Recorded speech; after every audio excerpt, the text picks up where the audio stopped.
What's poppin', everybody? So today for this video, I'm going to be joined by CDTVProductions, who if you somehow don't know, he's another hip-hop YouTuber and we've actually collabed before in the past.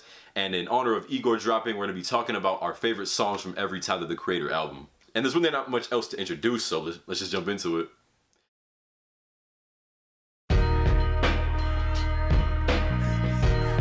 What I love about 7 is that you hardly ever hear Tyler this hungry when he raps. I've really only ever heard him like this on Yonkers, Domo 23, Telephone Calls, and Rusty, so that says a lot. It makes sense though because this is his first project, but still, like, on this song he made it very clear that he's here to take ass and kick names. The beat also complements his energy really well as it's very bass heavy and intense. Like, I guess the best way to describe it is just murky, you know? About 3 seconds into hearing the song for the first time I had stank face and it held the entire song.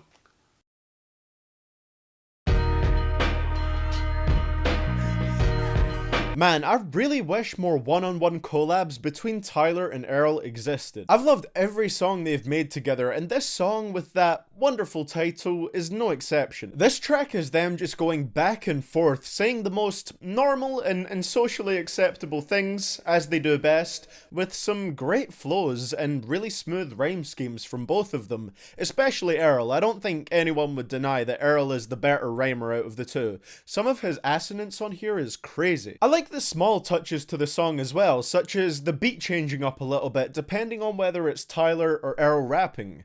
Earl. I hate having to say Earl's name, man. It doesn't work with my accent. It makes Tyler's segments appear more dark and twisted, whereas Earl's segments they sound almost playful, but in a kind of sinister way. It's a raw track and is one of the ones that I feel like really represents that early Odd Future vibe.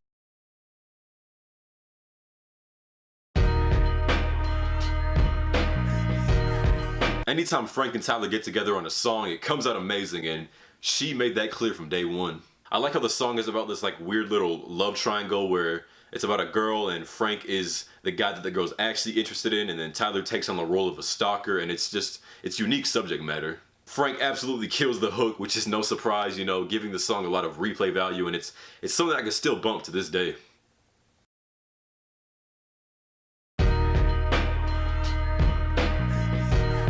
Goblin? Goblin D's nuts!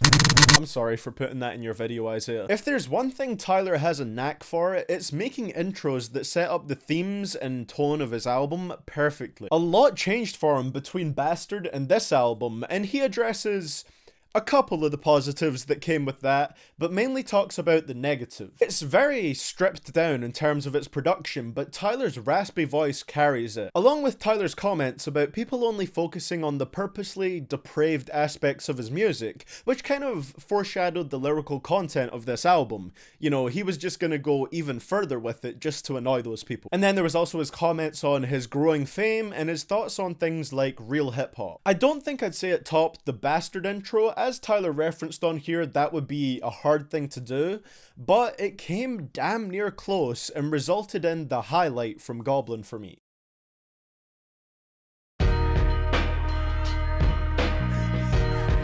reason I love Rusty is because I think it has Tyler's best verse ever. He's just going in on everybody who has false prejudices against him, like Earl's mother who thinks he's a bad influence on Earl, the media who at the time thought he was a homophobic devil worshiper, which we now know obviously isn't true. He also talks about fake fans that, you know, don't really support him or care about him when he doesn't make the music that they like. And he's just, in the verse, he talks a lot about, you know, basically everything toxic about the rap game and entertainment.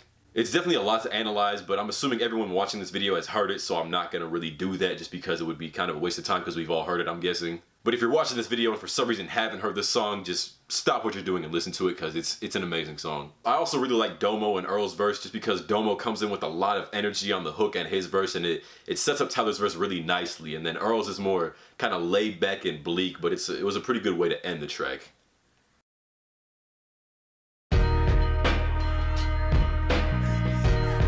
I I really wish this was the official album cover for Wolf. It looks so good. I think it's the cover for like the vinyl or the deluxe edition or something.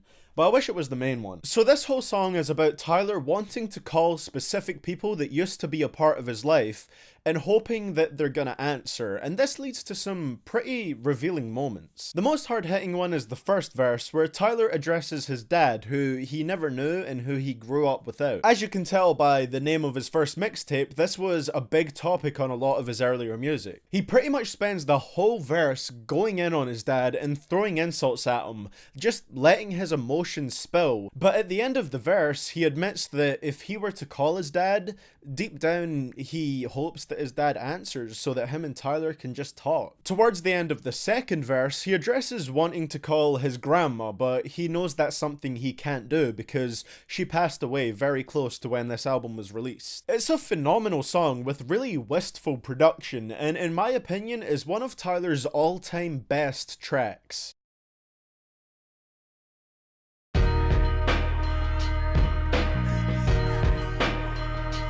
Now, I'm one of those people that wasn't really a fan of Cherry Bomb, but I did enjoy Smuckers, Find Your Wings, and Okage, California. Find Your Wings being my favorite. Tyler got Roy Ayers on here, who was a legendary producer from the 70s, and he gave the track a really nice 70s soul feeling. You get really nice synths and xylophones on here that just make you feel good, you know? Like, it reminds me of, you know, back in the day when I was a kid in music class just playing on the xylophone. It's a feel-good song with a good message, but it's not really lyrically complex, but I understand that's just because that's not what Tyler was going for.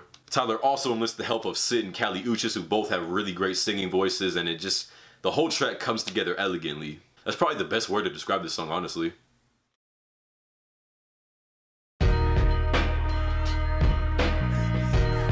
Okay, so this isn't exactly the most meaningful or lush or creative track on Cherry Bomb, but it really does stand out as a highlight to me. It's one of the heavier songs on Cherry Bomb that I feel like really nails that abrasive, almost obnoxious sound. It doesn't really go too far with it or over the top. The way the beat drops is so impactful with those explosive kicks, and it's one of those tracks that no matter how I feel before I listen to it, I come out of it just feeling a lot more hyped up. And tell me, Schoolboy Q's voice is not a perfect fit for that instrumental. He sounds so venomous on here. Sure, it's just fun brag rap and at some points anti-brag rap over a hard beat, but sometimes that can result in super enjoyable music.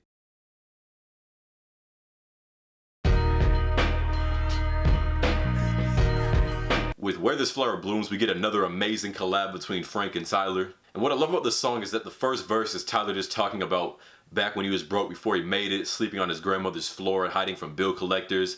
And then in the second and third verse, he's talking about, you know, it's like kind of the after, you know, where he's talking about that now that he has made it and his growth in terms of artistry and self-expression, which is super motivating because it's kind of like a rags to riches story in a nutshell, you know, detailing how a guy who came from very little went on to become one of the most creative and influential artists ever.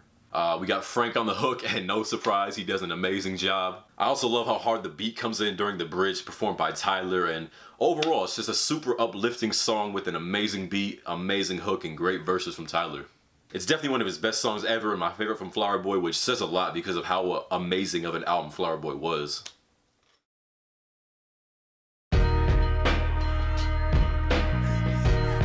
This is the most melancholy track on Flower Boy, and I love songs where we get to see a deeper side to Tyler. Here he talks about the problems and insecurities he was having when this song released, and how he was longing for the days when things were easier. He puts the more joking side of his personality almost completely aside for this one, and just fully shows his vulnerability, and I think that's what really makes this one hit. And I love the comparison it draws of November representing the most special memory in your life, whether that's a person, a location, or a moment in your life. As it nears the end though, it becomes very clear that the moral of the song, the overall message it's trying to get across, is that you shouldn't focus too much on the past and these good experiences that you've already had. Your main focus should be making right now your November. Easier said than done, but as the last track on Flower Boy states, the goal should always be to enjoy right now, today.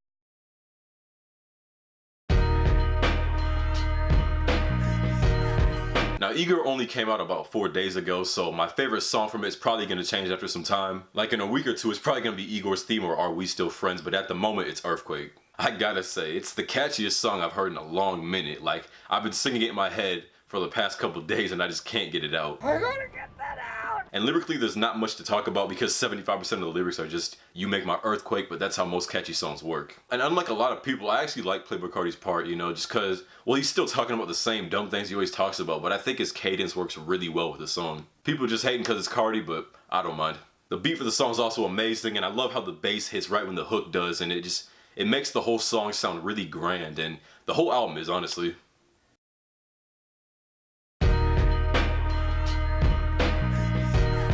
The production across the whole of the Igor album is beautiful. This GIF, that just entirely represents how this album makes me feel inside, and I think is no exception in that regard. The variety of warm synths mixed with those thumping drums and that crackling sound over the top of it, it's all composed so smoothly. It's great as an all-around track too. It's got a great verse for people who want to hear Tyler rapping. It's got production that is consistent with the rest of the Igor album, which is great for people that want to hear Tyler's beats and see the vision he has with them. And it also has him singing with pitched up vocals, which is great for people who want to hear the more vocally experimental side to his music. I also love the progression of the song with how the choruses get more layered and beautiful as the track goes on.